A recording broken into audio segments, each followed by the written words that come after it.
What's up, everybody, and welcome to the newest edition of the Bronx Muchachos podcast. I'm your host, Mark, and tonight we got a very special guest. We got my main man, Jeremy. Jeremy, what's going on, brother? What's up, Mark? Happy to be here. I'm glad to have you guys with us. For all you guys watching, always check us out on the Baseball Banner Broadcast Network. And don't forget, hit the subscribe button, smash the like button. You listen to us all on all audio platforms, Spotify, um, Apple, iTunes. You know the places we're on. We're everywhere, man. So let's get right into it tonight. Jeremy, thank you very much for joining us as par for the course. But Absolutely. we are getting towards we are pretty much at the end of spring training. We got a week, less than a week as we're recording this right now. Next week, Wednesday, we're going to be having pitchers and we're going to have first pitch. Unfortunately, it'll be on Netflix, which is still weird to see that you have all these different avenues to watch baseball on. But let's dive into a few things here. So I don't know if we're going to be able to get you on next week or not, buddy. So I want to know right off the rip your 26-man roster. Who you think is making it? Yeah. So when you approached me about the idea of the 26-man roster, I was very thoughtful about this opportunity, right? And looking at what this team could be and what this team could look like for the 2026 season, at least to the start the year, right? And we know there's been a lot of controversy, a lot of talk about Jasson Domínguez starting the year in Triple-A. And I think that's probably what's going to happen, right? And for as much as I would love to have had JDOM, playing in the Bronx to start the year, I very much believe that the Yankees just aren't going to do it. With bringing back Grisham, with bringing back Bellinger, I just don't really see the avenue for him, and I think that he needs to be playing every day. So we'll run through my team. Obviously, our starters are pretty set, right? So we got Austin Wells at catcher, Ben Rice at first base, Jazz Chisholm Jr. at second, Ryan McMahon at third, Jose Caballero starting at short, Cody in left, Grisham in center, obviously the captain in right, and Big G starting at the DH. Then for the bench is really where it's kind of already set. There's really one spot that's available, I would say. So we got JC Escaro, who's going to be the backup catcher.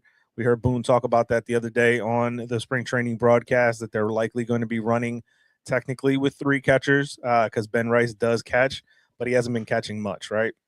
Mhm. Ahmed Rosario has been brought back to be that guy, to go up against left-handed pitching, and likewise, Paul Goldschmidt has been brought in to be that platoon against the lefties. And really, the only question was the last bench spot, right?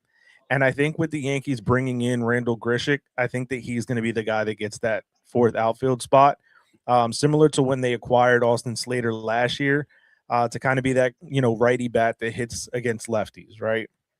You know, Cody has been great against left-handed pitching over the last couple of years, so he's likely going to shift over to center against those tough lefties. Gritchick will be in left, and Trent will be the guy that sits. When it comes to the pitching staff, that to me is where there's kind of even less question marks, if I would say. Max Fried is getting that opening day nod. Cam Schlittler starting out at the number 2. But once we get those other guys back, he'll probably bump down to 4, maybe 5 in the rotation. And by doing so, also being able to kind of watch and navigate his innings. Then we got Luis Heel, Will Warren, and I think Ryan Weathers ends up being the number 5 starter, at least to start the year. Obviously, Bednar, and we saw what he did in the WBC, was an absolute beast. He's coming in going to be the closer every day, right? So leading into setting him up, you're looking at, Camilo Doval, Fernando Cruz, Tim Hill. That's kind of the back end of the pen. You got, guys like Ryan Yarbrough to kind of be that long man. And, the Yankees acquired Jake Bird last year from the Rockies. It didn't have a very good start for us, but we know that the Yankees really liked his stuff. And, having a full, off season with Matt Blake, yeah, I think that that's going to be a guy that they're going to rely on heavily. And then really the last 2 bullpen spots, one of them's going to Paul Blackburn. You're not signing him to a major league deal to then not have him on the roster. And then, you took the Rule 5 pick in Cade Winquist, right? So you have to have him on the roster. Otherwise, you got to offer him back to St. Louis. So I think that that's how the team is going to end up with the 26-man roster. I don't think that there's really a lot of questions other than that last bench spot. And whether it goes to a guy, veteran guy who's played in that platoon role, who's played that, fourth outfield role in Grichuk, or you go with the young guy in JDOM who's going to be sitting on the bench for more often than not. So to me, that's kind of how the only real question about the way this team was going to shake out for the 2026 start. And I'll say it's kind of funny because I'm looking at Randall Grichuk's numbers this spring. I mean, he's only played in 6 games, had 16 at bats. He's had 2 hits, 6 strikeouts. He's batting 125 with a 125 OBP, with a 188 slug, and a 313 OPS. Now, I know that spring training numbers can be deceiving at times. I mean, Volpe got his job. It really is. I mean, Anthony Volpe got his job because of a hot spring, and he's never matched those numbers ever again. Spencer Jones has been having a killer spring. Carlos Salgado has been having a killer spring. Dominguez has been having a killer spring. Elmer Rodriguez has been having a killer spring. Ben Hess has been having a killer spring. So, I mean, some of the youngsters that have come up and kind of having these killer springs that they need is a good thing, because that's exactly where it comes down to. But on the flip side of the coin, you do have guys that are struggling. Like McMahon is struggling yet again. Yeah. Even though he's working on a new stance, so that could be taken into consideration. Randall Grichuk, like I said, he's struggling. The big one is Trent Grisham. He is truly struggling this spring, and I know everybody here knows that the Yankees are going to turn around and they're paying someone $22.9 million. He's going to get every opportunity to play until it falls apart. So, i.e., Josh Donaldson, DJ LeMahieu, and Aaron Hicks, and the list. And honestly, the list goes on and on and on. So, yeah, you're right. I agree with you. Like, all those spots are there. The one caveat I did hear was that there is talks of possibly sending Luis Gil down to the minor leagues, because they're working on a release point right now. So that could be a little giddy up. But they also, they sent Lagrange back down to Triple-A. So are you gonna send him down to bring him back up? I mean, if you bring him up, their idea is to bring Lagrange down to Triple-A to make sure he's stretched out as a starter. So if he's going to be a starter, if Cruz is going to be a starter, and they're going to and they wind up sending, Gil down there as a starter, then, I mean, Hal Steinbrenner is going to have the best ever AAA squad that there is, but that's really not going to affect the bottom line that he needs to have. So, but then, it's also early in the season. You don't really need your 5 starters early in the season. So, I mean, 100%. I think that you're right now going Fried to Schlitt to Warren. Actually, I think is your number 3 guy coming, because he's had a heck of a spring as well. And then having having Weathers as your number 4, that can kind of get you through a few of the first couple of weeks, and then you bring Gil back up, or you kind of work with Gil and kind of keep him down in Tampa. You kind of just let him do a few extra things, and then kind of let him ride from there. But for me, this is Gil's kind of. I think I don't see him having any much more shots after this. Like, this is going to be his last shot, especially for the starting rotation. Yeah, because you figure the Yankees are biding time until they get Carlos Rodon back in the rotation. We saw Garrett Cole pitch an inning in spring training yesterday at the time of this recording. So, those guys it's just, kind of marking things off the calendar, marking days off, and checking off the boxes as far as the rehab process. So, and like you said, a lot of that first month of the season, there are a lot of off days mixed in. So you don't really need to have 5 starters. The Yankees brought in Ryan Yarbrough to be kind of that long swingman anyway. So realistically, if you send Gil down to work on some stuff, then you can have, Yarbrough play that 5th starter role if you need him to be that. And then a guy that they brought in from, the Rockies in Angel Shivivi, that's going to be a guy that could absolutely be looked at. And, he's not having a great spring either, but that's a guy that they really like his stuff. So that could be a guy that fits into the bullpen, especially early in the year, if you start Gil down in the minors. Very true. Very true. And then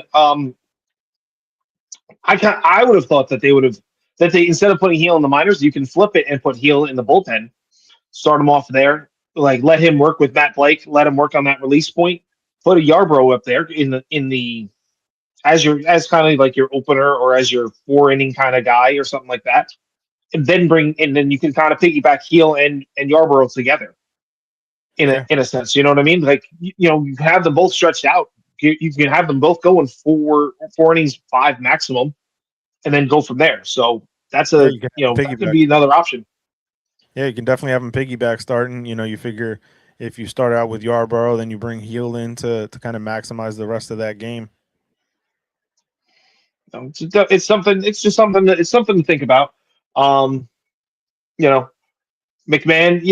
They're having talks about McMahon moving over to shortstop, which really, that pisses me off so much. Honestly, it pisses me off so much. Why are you going to take what could be what is let's not say could be is your best defender on the infield? He plays absolutely gold glove caliber, not caliber. He is a gold glove third baseman. Yeah. You're going to move him over into a position where he's not comfortable to take on more responsibility. For what reason? Because you don't want to put Jose Caballero there? Because you want to make sure that there is an absolute no blockage for Anthony Volpe's return, which shouldn't be the case, that he should have as many roadblocks in front of him as possible because he hasn't proven himself. Yeah. So I can't understand the Yankees thought process at all when it comes to some of these moves. It's mind-boggling, man. It's just mind-boggling. Yeah, no, I agree. I think that it kind of goes back to, something that's been, said over and over throughout the course of the Baseball Banner broadcast and the Bronx Muchachos, is that the Yankees are constantly playing guys out of position. And this is just another sign of it, right? So why wouldn't you have a guy in Oswaldo Cabrera, let's say, who is a utility guy who can play all over the field, who can be your backup at shortstop, to be the backup at shortstop? Why are you moving your Gold Glove third baseman, which you acquired him to be that, right? To be a Gold Glove third baseman, to protect the pitchers in Max Fried and Carlos Rodon that are, ground ball specialists. You want that lockdown defender at that spot, and you're going to move him out of position, right? And then when you think about, Volpe's return, right, which is, we haven't heard much of anything about it, but he's going to come back and get the job right away. And so when you have him come back, now what does that do to Caballero? What does that do to the rest of the way that this roster is constructed? I just think that the Yankees are constantly trying to show that they're the smartest, organization by doing things that just don't make sense. And it's like it just backfires every single time and blows up in their face. And yet they still haven't been able to figure out, like, hey, maybe we're trying to do too much. Let's stick to the basics and go from there. Well, the basics are too easy for them to do. If you really want to think about it, I mean, how often do we talk about these things? How often do we talk about, people out of position, the usage rate of everybody not being used properly? Like after a while, enough's enough when it comes to it. So yeah, I mean, you can see it from going for years upon years. I mean, you moving Gleyber Torres to shortstop, moving Gio Urshela to shortstop, playing Aaron Hicks in different spots in the outfield when he shouldn't have been playing out there.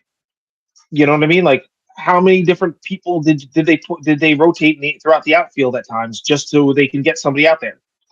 Speaking of outfielders, look at Clint Frazier. Yeah. He was not a left fielder, and they kept putting him in left field because they said, "Oh, well, he can play any spot out there." They're doing this with JDOM. That yep. They're gonna put him. They're gonna keep sending him to left field, send him to left field, and then you listen to scouts. They're going, well, Spencer Jones with the high strikeout rate, maybe he should be in the corner outfield. So now you're good. Now you're kind of screwing over two guys. Now you've just screwed over two of your top specs. For what? Because you can't figure it out. Because you have decided that this is how we want it to be. It's frustrating, to say the least. It's, you know what I mean? Like, it becomes a frustrating option and frustrating issues all the time. Yeah, and you know, when it comes to Dominguez and them forcing him to left, right? Because that to me is what happened. They forced him to left field because when he first came up, he was in center, right? Hmm. All his time throughout the minor leagues was in center field. Like this was going to be, you know, and I've made this comp before, and you know, obviously not to the same degree, but this could have been the next, you know, this generation's Bernie Williams, like a switch hitting outfielder, center fielder that was capable of providing you speed and power combination, and yet the Yankees absolutely burnt every single piece of what he could be offensively by tinkering with him and throwing him in the left field like he could just do it. Like this isn't the hardest left field in the game right now in terms of being able to just go out there, right? It's not like we're dealing with Fenway Park where you have a Yeah, shorter left field with the monster, right? Where the hardest part of it is figuring out the bounces off the wall. This is arguably the hardest left field in baseball in any stadium of the 30 major league squads. And you just throw him out there basically overnight, like, hey, you're the left fielder now. And it's like, I wonder if he had not gotten hurt when he first got called up, if this was always going to be the plan or if they would have left him in center field. you know, it's funny. I think that if you watched it, like going back to 2024, I'm sorry, 2023. Pardon me about that one. When he first came up, number one, when the minute he got into the starting lineup, nobody spoke about Volpe anymore. Like those 8 games, like Anthony Volpe was an afterthought, and then Austin Wells was even further, honestly, further down the line, and because the both of them started the same game in Houston. Yeah. But you're right, Jasson was the center fielder, and they put him in center field, and yes, he got his arm hurt, but he's still a above average, above average arm strength. So I don't know why they moved him off there. You know, when they came, obviously when it came to 2024, they weren't putting Judge in left field. They had Juan Soto in right field, so the only position available was left field, and they ran through the problems in left field, and then decided at the end of the day, like, oh, let's give this, let's see if we can give him the kid a shot now, and they didn't really prepare him for that, and then it was, oh well, then all of a sudden because they didn't prepare him, oh, the shine's coming off of him now, oh, he's not that good of a defender, oh, now we can't do this, now we can't do that, oh, he can't hit, he can't do all of a sudden these things he can't do as opposed to can do, and I think it was more along the lines of like the, I hate to put it this way because you saw what happened last year that they subbed him in for Volpe, who was atrocious, absolutely atrocious, and they wanted the kid to get. They didn't want Volpe to get any more booze. They said, "Oh, give Dominguez the shot. Oh, whatever. We don't care if he strikes out. We don't care if he gets out. As long as Volpe is taken care of, we're good." And what does he do? He rips a double right off the rip. And this is what you're waiting for. And this is what you're waiting for. Trent Grisham had a horrible postseason as well. He had a horrible back half of the season. Yep. Rewards him with $22 million. I don't see it. I don't see what their end game is because they believe that Trent Grisham, they unlocked something in Trent Grisham, and the only thing that they unlocked is the fact that he hit more home runs. He didn't play as much, which kept him fresher. And the minute they put him in on a regular basis, he was horrible. Yeah. So are they going to go back and say, well, he's an everyday player, we're going to play him every day? And if they do that, what are come June, are they going to turn around and cut bait?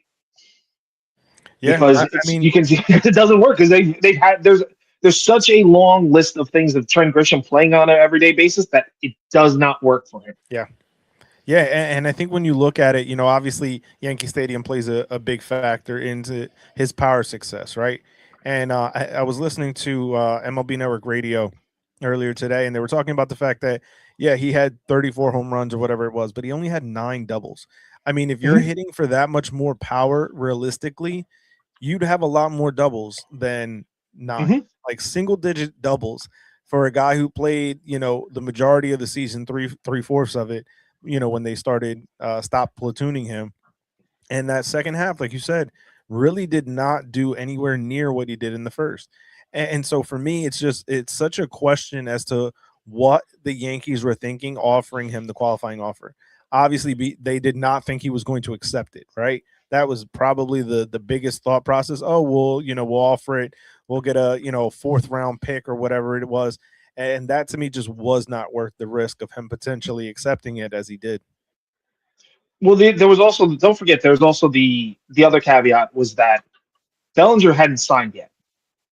So I guess by offering him, they kind of said, okay, well, we're gonna hedge our bets. We're going to, if Bellinger doesn't come back, then we at least have Grisham that can play another outfield position, and you kind of then hand it to Dominguez, and then you can kind of play the game of, all right, we got Spencer Jones for one more year in the minors. Now we can do this. You know, we can bring Spencer up halfway through the season, or in 2027, we'll give him another full year of maturing down in Triple-A, and then bring him up, and then you have the outfield of Jasson, Spencer, Judge. If Bellinger never came back, and I get it. You know, you listen to guys like Joel Sherman, John Heyman talking a lot, and Joel Sherman putting out there like a guy who hits 34 home runs or 32 home runs, whatever it was, like hits the open market. That's something that the Yankees would be interested in getting. Who played decent center field? They would have gotten him. 22 million, maybe too much, but that was somebody they would have made a trade for, or would have looked at. So, you know, I see where they came from with it, but they should have seen what everybody else has seen, which is he's not an everyday player. The minute he became an everyday player, he faltered. He fell apart. And that's on Cashman. That's on Randy Levine. That's on Hal. That's on Boone. That's on every one of on all the scouting.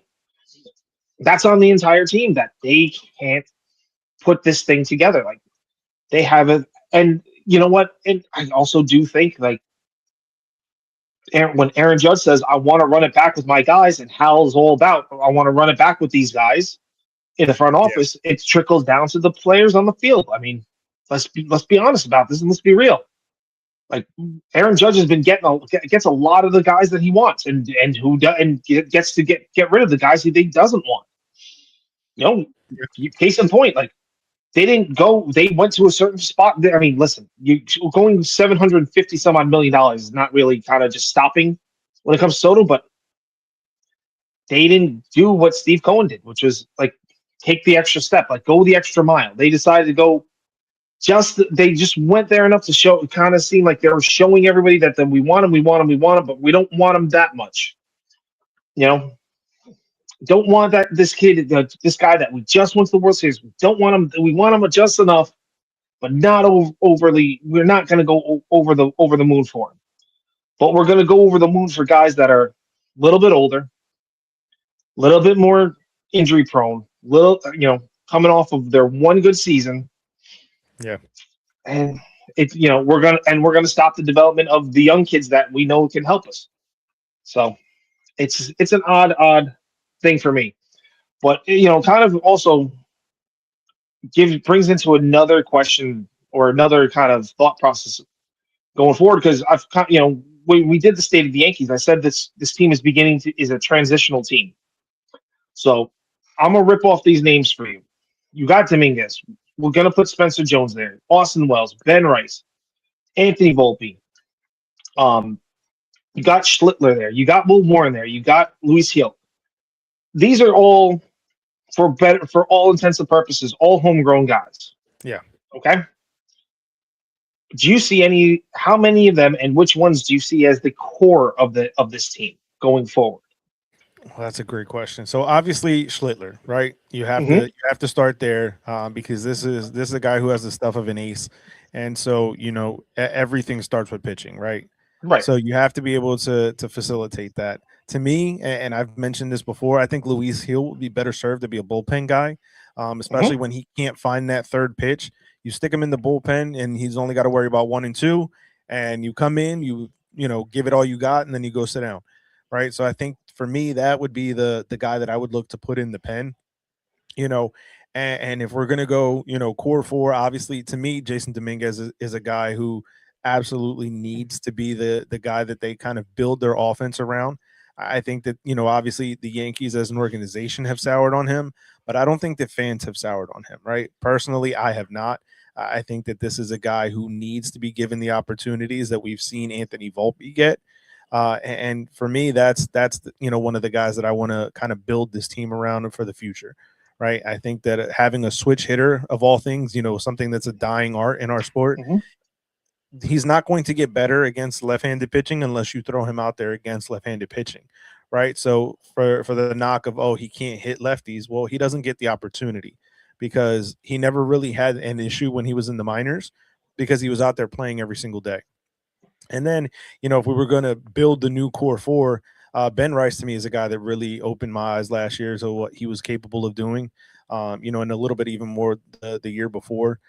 So if I was building a four, of the names mentioned there, that's probably going to be the fourth guy. Austin Wells is a guy that I really do like. I think that there's an opportunity there. He needs to be more consistent with the bat.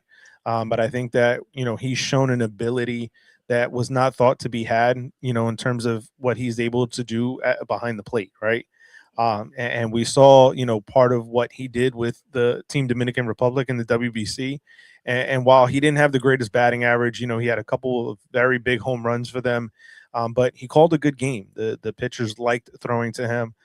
So to me, like if you're building a core, obviously having a catcher as a part of that core is definitely going to be a big factor. And, we've spoken about Volpe quite a bit.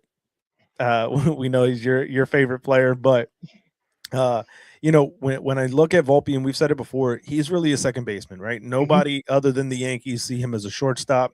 At best, if he were to move over to second, I think that there would be a better opportunity for him in terms of not having to look so rushed and out of place when he's throwing the baseball. When he's at short, and you can see it, the more time that he has, the more likely the throw is going to be offline, right? When he doesn't have the time to think and to kind of, double, triple pump, quadruple pump to Mhm. throw the ball over to first base, and then try to just absolutely wing it with the arm that he doesn't have. I think that, he'd be better suited as a second baseman. And we know that the Yankees have a shortstop coming up. It's going to be a very big deal, right? In terms of George Lombard Jr. I think when it comes to Spencer Jones, as much as I love the power profile, I'm very nervous about his strikeout rate. I think that if he's striking out at the clip that he has been in the minor leagues, what's that going to be when the pitching gets to that next level, right? And he's had a good spring, and he's been able to cut down that strikeout rate. So for me, that's something to be paying attention to. But this is also the Yankees, right? And Mhm. when we start, believing in a guy, we start to, kind of get hyped up with what we've seen about him. Yankees do a very good job of hyping up their prospects and sometimes overdoing it, right? And so it's a matter of seeing what he can do once he hits that next level. So I think it's an interesting time to be, a Yankee fan when it comes to this potential young core that we're building here, because obviously, Grisham's done after this year. He's not going to be on the Yankees beyond this year. He might be We done in got, the middle of the year. He might be done by June. So, yeah, but no, I if mean, you want to be honest that's about it, there's a chance that he could be done by June. That's facts. That very much could be the possibility. I mean, we've seen them cut bait at certain points in time with big name guys at different points, guys that were making big money. Mhm. I mentioned Donaldson and DJ LeMahieu, A Rod back in 2016 before the Mhm. call up of Tyler Austin and Aaron Judge. So there's not a big window there once the Yankees hit the June 15 mark where they could trade Trent Grisham. By that point, half the money's already gone. So they're more likely to eat something if he's not producing, or if he goes back to producing the way we've seen him throughout much of his career produce, right? So I think that there's, a lot to like about what could be coming for this team, but there's still a lot of questions about it, right? Beyond the Cam Schlittler, right? Will Warren is a serviceable guy at the back end of your rotation. Garrett Cole's getting older, Max Fried's getting older, Carlos Rodon's getting older. So like that rotation is going to quickly turn over. Right now, obviously, you mentioned guys that could be building that next, heavy, strong starting rotation with Lagrange and Elmer Rodriguez and Ben Hess. Like there's an opportunity there, right? And if you have good pitching, you can last for a very long time in this league. So I think the Yankees have a bright future with this young team that they have, kind of coming. the team that will most likely be predominantly in Triple-A for this year. But I think that there are some opportunities there for sure to see something coming in terms of the turnover that's likely coming in the next 2-3 years. Oh, absolutely. And even to add some other guys, I mean, you do have like a Dax Kilby that's on the way up there. You have guys like Core Jackson coming. You have bullpen arms. Thatchel Hurd is Pico Cohen. Those kind of kids are coming. Those are guys that'll move through the system fast, and that kind of helps lower the cost a bit. Especially especially we're talking arms. I mean, yeah, within like 3 years, I could you can see like a whole revamping of the bullpen, and not just starting pitching, but the whole pitching side of it, because they've been really good on the pitching side. So I mean, if you get the end of Cole, which is Garrett Cole's end of his years, and Rodon's end of his years, and you have a Schlittler there. You got El Grande firmly entrenched, in Elmer Rodriguez entrenched, and Ben Hess there. You got a Cunningham that's on the way as well. Unfortunately, Brock Selvage, he's down. Unfortunate having Tommy John surgery, or the internal brace, I should say. Which is unfortunate for him. You got Chase Hampton on, we're doing the recovery tour this year from Tommy John as well. So, there's pitching coming, and then you can kind of figure out, hey, if you're not going to make it here, we got you in the bullpen, and you can have a career in the bullpen too. Yeah. But yeah, because I mean, the greatest closer of all time was a failed starter, and that's how Mo got moved to the pen, and history was written from there. Oh, absolutely. I mean, it's funny because if you think about it, a lot of back in the day, like Dave Cohn used to say, you made your bones, you broke into the big leagues by being in the bullpen. Then you make your transition from the bullpen to the starting rotation. A lot of guys now is like, no, you're coming up. They have everyone in these avenues, so like you're kind of pigeonholed into what you got to do, and if you fail there, then you move over to something else. Especially on pitching side, you can go from being the starter into the bullpen. It's very tough to go from being in the bullpen to a starter. So, it's a tough move to kind of go forward at that point. You know what I mean? Yeah, no doubt. And Dave chiming in with the rotation in 2028 to 2030 is going to be nasty if they keep it all in-house potentially. It's a chance. I mean, everything, it's a lot of, minor leagues. It's a tough move. I mean, everything's got to hit. And you don't really see, it's tough to have everybody hitting, at the same, one clicking at the same time, but, to have all your top guys hit. You're kind of, you wanted to say you're seeing it with Baltimore right now. It's that's a tough one to kind of say, because really the one you had Adley who hit, and then who's started off really well, and he's had some back issues and had some problems, but Gunnar is obviously like probably the second best shortstop in the league. You have Jackson Holiday, who's, not to say the jury's out on him, but he's definitely improved from his first go around in the bigs. Yeah. You still got a few other guys like Heston Kershed that's coming through there. You got Samuel Baseo that's coming up there, and where the hell is that guy going to play? Because you know what I'm saying? Like, you can't play him at first base. You can't put him at catcher. So where the hell is he going to be your DH? Because that is they gave him big money. They signed him real quick. So he's there. He's got to play. So, it's a wild thing. I mean, that's why I was saying, like, Baltimore's scared. But man, Baltimore scares me this year.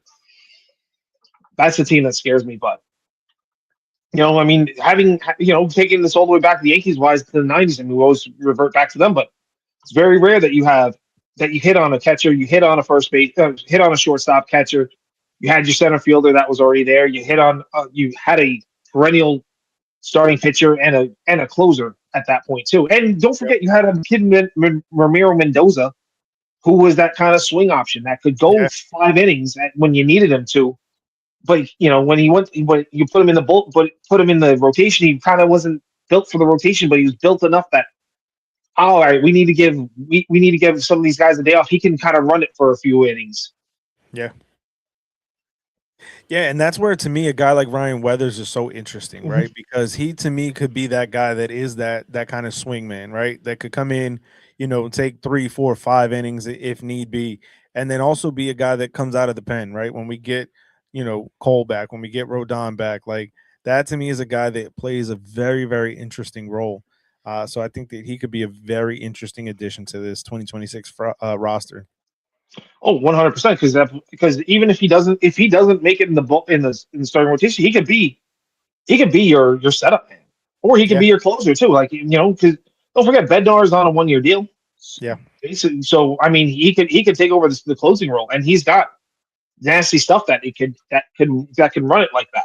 So yep, like I said, there's a lot. The pitching side, there's a lot to be happy about, and there's a lot to drool over.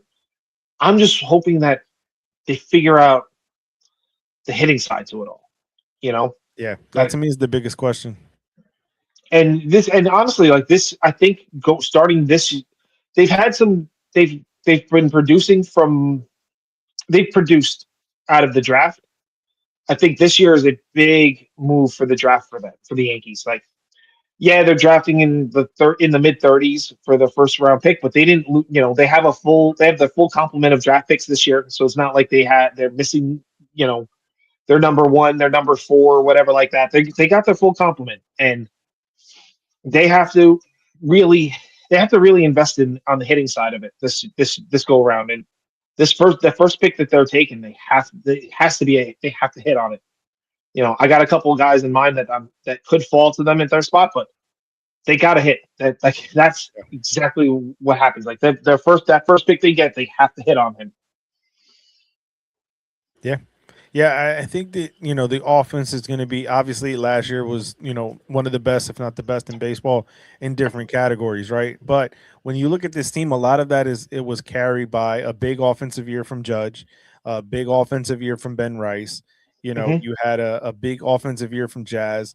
Jazz is another guy that's basically on a 1 year deal, like he'll be a free agent after the year. The fact that the Yankees have not, we know typically they go to free agency with guys, right? They don't typically deal with long-term extensions before a guy hits free agency. But Hmm. the fact that they have not even remotely had a conversation when Jazz is clearly sent the signals and the signs like that he wants to be a Yankee, I find very interesting. I think that that kind of leaves the door open for potentially moving Volpe, who they absolutely love and have started to kind of make different statements that kind of make it seem as if he won't be given the same kind of leash that he's been given thus far through the first 3 years. But obviously, we'd have to wait and see till that happens. But Yeah, moving sure. him I'm to sure pigs will fly before they cut bait on that. yeah, no, for sure. And moving a guy like Volpe to second then clears the way, as Dave is mentioning here with George Lombard Jr. Coming in at short, right? The GLJ is definitely already ready to play the position defensively every single Hmm. day in the major leagues. The Yankees are waiting for that bat to kind of catch up. So I think that there's an opportunity there for them to be able to do something long term with the way this team is set. I still think that they need a better option at third base. Yes, McMahon defensively Hmm. is without a doubt the guy, right? But waiting for him to hit a home run potentially is just not going to really do it for me. Like, this is a guy who really couldn't hit in Colorado, which is a hitter's haven. Like, if you can't hit there, even with the short porch in right field, I don't have high expectations for what you're going to do offensively. So I think the Yankees need to kind of, reaffirm and kind of shore things up, especially with Bellinger having the opt outs. Like, you got to figure out what you're going to do with that corner outfield spot. Are you playing Spencer Jones in center? Are you playing him in left? Are you, having Dominguez run out there? Are you not having Dominguez on your team at all? Like, what is this team actually going to be built like is kind of the biggest thing for me looking at this squad right now, is you really don't know what the direction is. No, you don't know where the direction is. I mean, the only direction that you do know is the following: is that you have Aaron Judge, you got Cody Bellinger, um, pretty much locked up for long term for all intents and purposes. You have Ben Rice locked up long term, and it's kind of it. I mean, everybody else is a question mark. I mean, center field's a question mark, third base is a question mark, shortstop's a question mark, second base is a question mark, catching is a question mark. Like you got. two corner spots and a first base is locked up. Like that's not something that you kind of want to have. Those are great. The people that are really good, but those aren't the ones that you want locked up long term or to figure out like that's not the most. Those aren't the athletic positions that you need. You need shortstop. You need second base. You need a center fielder. You need to figure all these things out. Maybe you figure out. Maybe and there's trade. You can always do trades, but it's tough to think about. I mean, and the Yankees are very very much will probably they do I call it dumb things, but they'll take a veteran on a 1 year deal over giving a youngster the run that the youngster needs. And a lot of these times, these veterans on the 1 year deal don't produce, and you're spending $1 million, $2 million, up to $5 million on a guy that is way past the prime and is now sitting on the bench. And that bench spot, that spot on the field could be deserved for X, Y, or Z or something like that. And yeah, I mean, it kind of goes to the point Dave's making here, with the Yankees signing Chris Carter because he hit 45 home runs in Colorado the year before and did absolutely nothing for the Yankees. You know what I mean?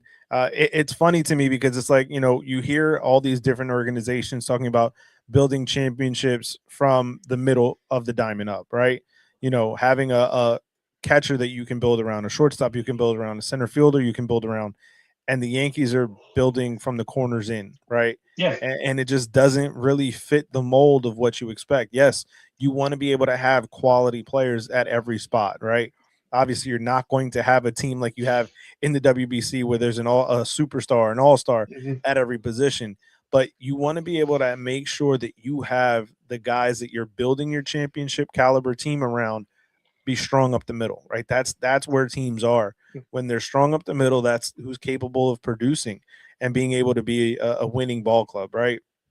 So I just think that the Yankees really are kind of a team that is, over the last several years at least, always been searching for an identity. And it's like they don't really know what they're looking for. Like they don't know what they're building. I mean, half a decade ago, this team was too right-handed heavy. Now it's too left-handed heavy. Like it just seems to be that the Yankees cannot figure out the balance in their lineup. I think the last time that the Yankees really had a balanced lineup was the year they won in 2009. I mean, you had lefties, you had righties, you had switch hitters, and there was just a balance and a flow, and there was a consistency to that lineup that the Yankees have not had throughout the last decade plus. No, you're 100% right about that. I mean, and like you said before, a lot of the switch hitter is kind of a dying breed. For a little while, I want to say that, especially in Latin America, they were kind of want to say those are the guys that kind of were reviving the switch hitting position or the switch hitting role, I should say. But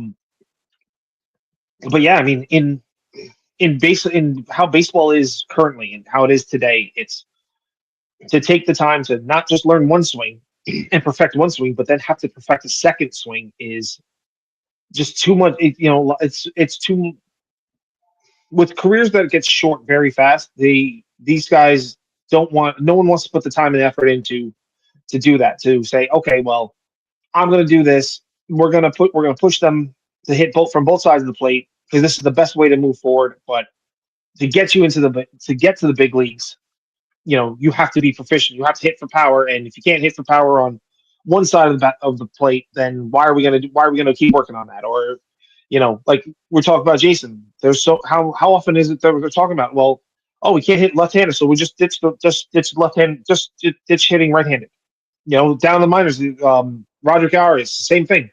Hits well against the righties, and he's a switch hitter. Oh well, he can't hit again. He can't hit lefty, so ditch the lefty, ditch the right-handed bat. Stick to being lefty. They're young. Like give them, these kids can have this opportunity. You want to say that against the Frankie Lindor that was doing that? No. Bernie Williams? No. Nick Swisher came up because he was being a switch hitter. Melky Cabrera made a career being a switch hitter. Yep. You know what I'm saying? Jorge Posada was a switch hitter. Chili Davis. Yeah. So many. There was tons and tons of guys. Like it's worthwhile to have a switch hitter because then all of a sudden, especially when now that the rules have changed that they have to pitch to people, you have to Yep. pitch to three batters. Having a few switch hitters in that lineup kind of screws up any plans that you have. Like, all right, well, we got we have lefties over here, so we can throw the left-handed batters. We can throw our left-handed pitchers in there, but you know what? In the midst of this whole thing, we're going to have a righty bat along the way just because he's a switch hitter. It begins to throw monkeys in the wrench for too many teams that you can't. It's hard to plan with the switch hitters, and you know, Yeah. going back to 2009, like that was one of the biggest things. Like you go Jeter to Damon, and then you go switch hitting with Mark Teixeira to A-Rod batting righty, then you go straight over to Hideki lefty. Then I think at that point Posada switch hitting or something like that, right? Yeah. Posada, then Cano, then Swisher, Cano, then you Cabrera. switch it. Yeah, I mean, when you have four left, you have four switch hitters, four of them. It caused so many problems because you can't plan for it. It's even back then when you turn around and can pick one, start pick mixing and matching. Like you can't do that when you have four switch hitters because then you're just flipping them and it doesn't work for you.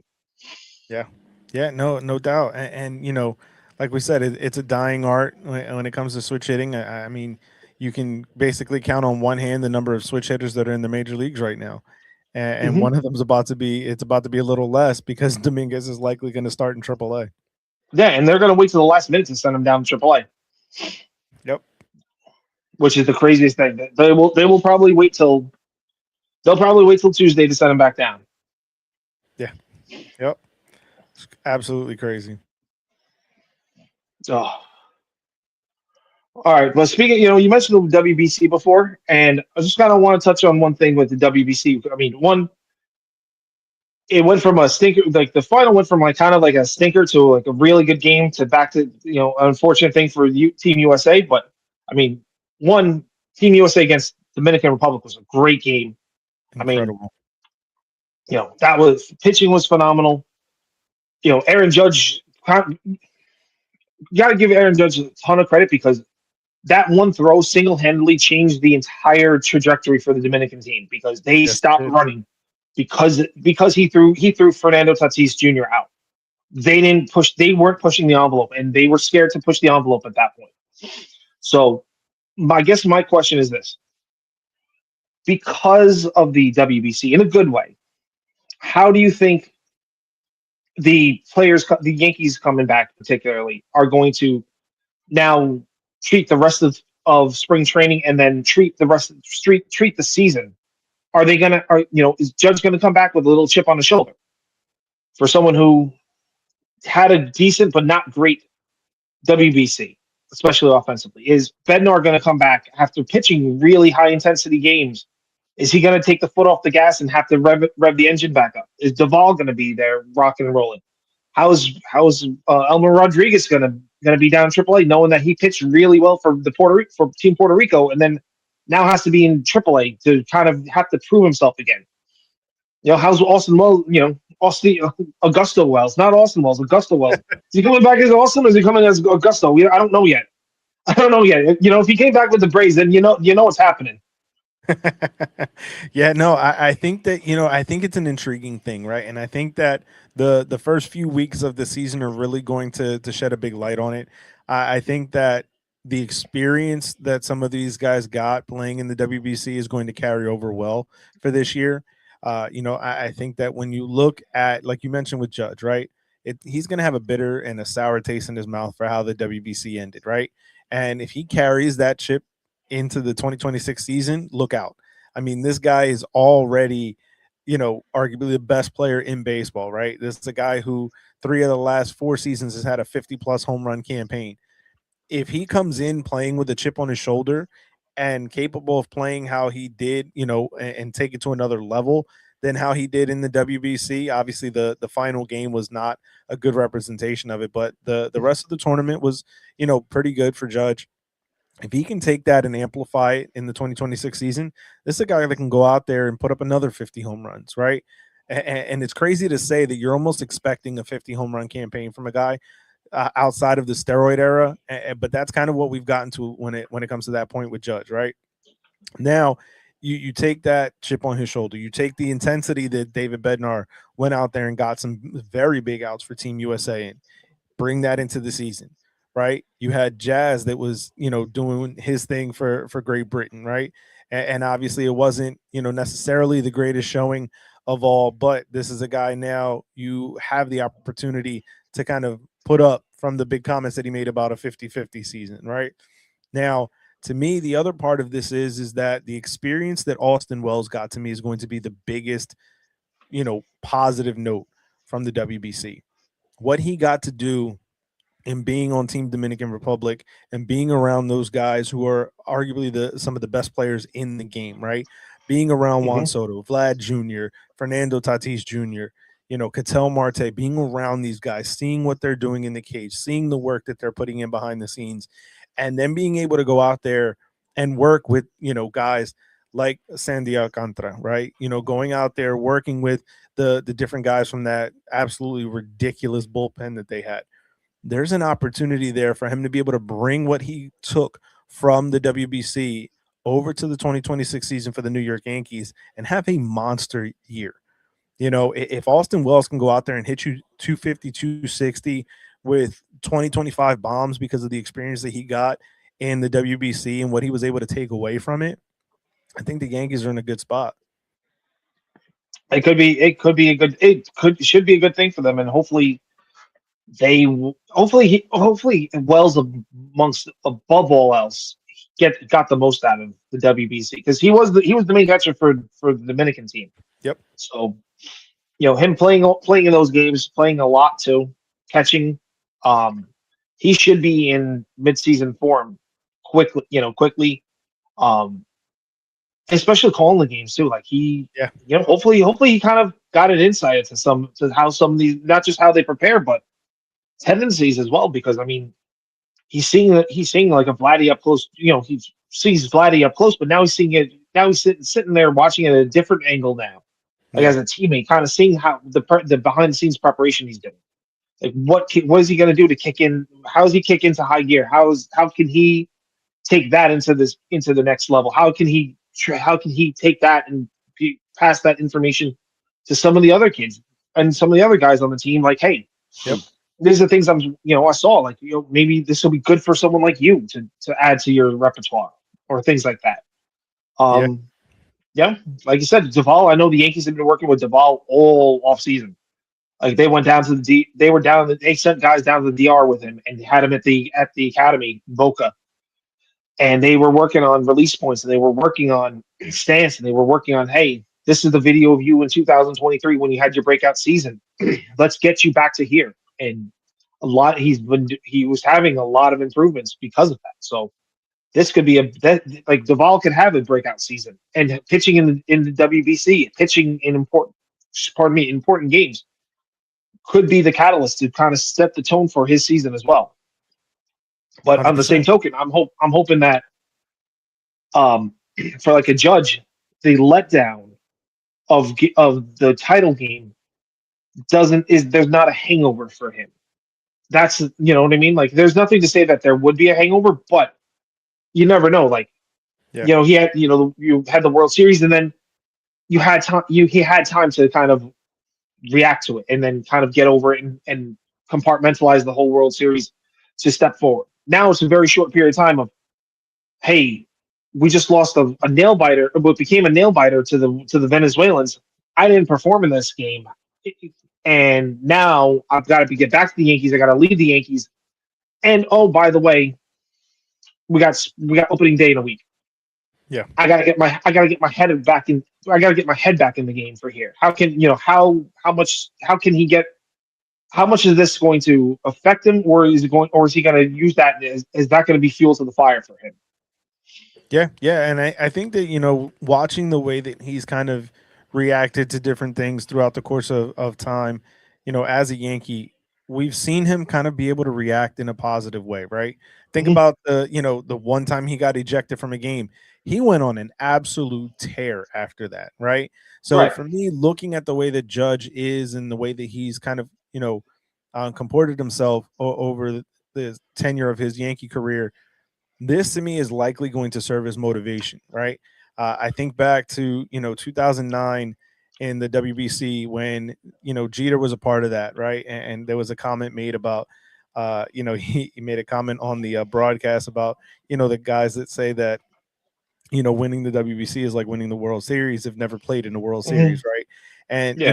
the U.S. team with Jeter on there, with A-Rod on there, at different points in time. But in '09, they lost, right? And they lost in, I think it was the semifinals or the Mhm. quarterfinals, and that was the year the Yankees won the championship, right? So being able to take that chip on your shoulder, being able to take that as motivation and being able to put that into what you're doing for the team in 2026 to me is just going to be a bigger avenue for Judge's success. Well, That's what we're hoping for. We're hoping, because Judge ain't getting any younger, and these are the final years of prime Judge. Think you got this year, next. Hopefully, there's going to be baseball next year.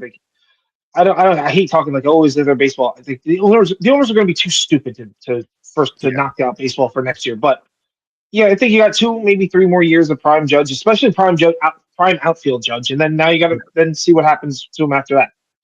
Yeah, yeah, no, I think that and it's not even just Judge, right? So we always focus on Judge when it comes to the Hmm. prime years, but we're losing the prime of Garrett Cole, we're losing the prime of Right. Aaron Judge, Max Fried, Carlos Rodon, like and we're running out of time, right, for this Hmm. window of opportunity, right, where you're having the expectation that Judge is going to hit 50 a year, right, where you're having it's just penciled in minds of Yankee fans that Judge is going to go out and hit 50.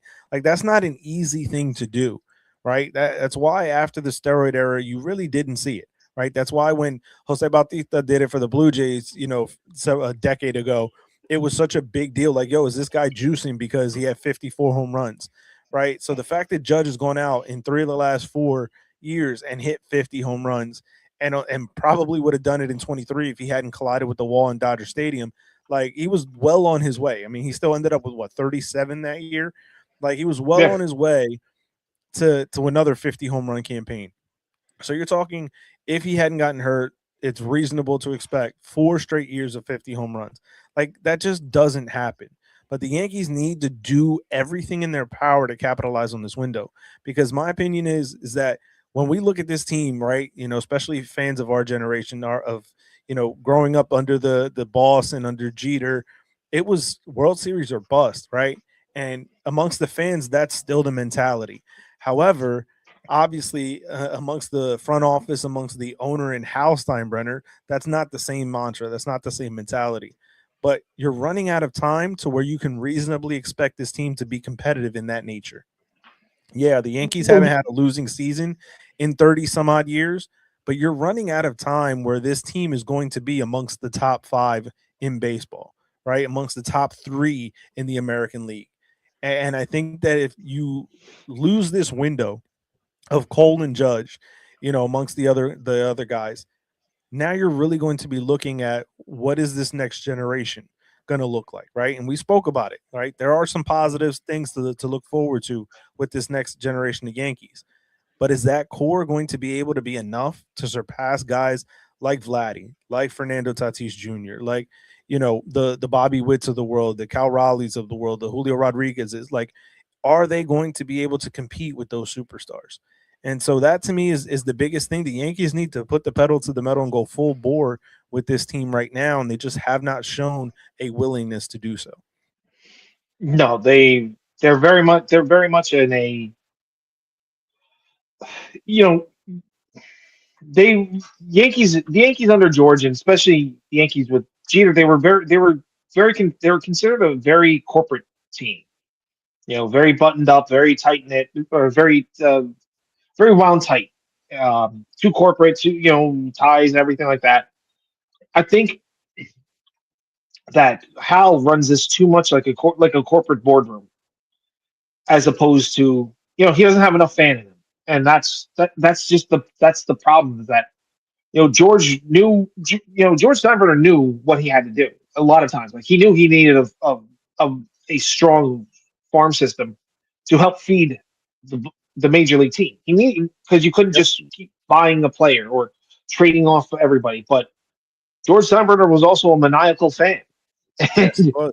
And the George the fan would always overrule George the businessman every step of the way. And that was the unfortunate part for George, because he just couldn't get out of his own way. And then We see it across town right now with Steve Cohen. Yeah, exactly. I mean, Steve Cohen. That's going to be. I mean, he's got more money than anybody else in baseball, but I mean, he's still going to have these. Still got the. You need pitching. I mean, he's got to sign. They got to re-sign. They got to extend Freddie Peralta. Yeah. I mean, and that's going into a spot where even the general manager doesn't like giving more than 3 years, and you're going to have to give him like a 7-year deal there. Easily, yep. Noah McLean, he's good. He's still a rookie, but he's looks like he's the number one right-handed pitcher in baseball. But I mean, that's great. But at the same token, he got exposed by seasoned hitters, so he's got to step he's got to step the game up. They got a lot of positions they've got to fill out too. Like they got offense. Offensively, they need some bounce. Like Francisco Alvarez needs to have a bounce back. They need more infield depth. They need some outfielders too. Like they, Mets have pieces, but they need a lot more. They need a lot more starting pitching too. Like that, when they're top end, they have too much top end stuff, but no middle, mid-level kind of guys that they're on that team. They're not too many like the workhorses that you need type of stuff. They have all-stars and they have below, like in soccer that back in the early 2000s, there was a team, the team Real Madrid. They had a philosophy called the Galacticos, where they go out and buy like not just the most expensive player, but the best player available at the time. And the president of the club, he coined the term. What they have is a Zidane y Pavon, which is you have the best of the best, and then you kind of fill in the rest of the team with, with rookies and the other guys along the way. And that's kind of like how I see like the Mets are doing. They're kind of, you got your Lindors, you got your Sotos, you got some top end guys, but then when the bottom end of it is, there's a big drop off between them, and there's the middle ground is not really there. Yeah, as Dave said, they need to stop picking up the Yankees cast-offs. They got their ace, Clay Holmes. That was Dave's favorite player. Dave loves Clay Holmes, man. They got Clay Holmes. They picked up Ottavino at one point. Curtis Granderson. I mean, the list goes on and on and on. It's so funny. But I think that's going to wrap it up for us tonight. Jeremy, thank you for joining us as usual. Absolutely. I'm pretty sure everybody knows all the spots to catch you at. But if you got any, please give them all the socials to check you out at. Yeah, absolutely. Anywhere you find yourself looking at the Baseball Banner broadcast, you'll see my face on there. Make sure while you're here on the YouTube side of things that you like and subscribe. If you haven't checked us out on YouTube, we got a lot of fun stuff there. And be sure to check out baseballbannerbroadcast.com for new articles daily. So without a doubt, definitely you can catch us there as well.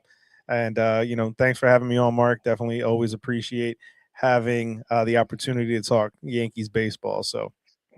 Absolutely. And then on the channel also we got some other fun stuff coming around. We got a lot of baseball going on. We got some new shows that are in the works that are coming out hopefully sooner than later this season. So everyone check, like Jeremy said, like I said in the beginning, hit the subscribe button, hit the like button for not just the show for us here, but for the channel. Subscribe to the channel. Go to the website. Make sure you're keeping up to speed on all the things that we got going on, because we got lots and lots of things happening. So for Jeremy, or Dave who couldn't make it first, I'm Mark, Bronx Muchachos, signing off.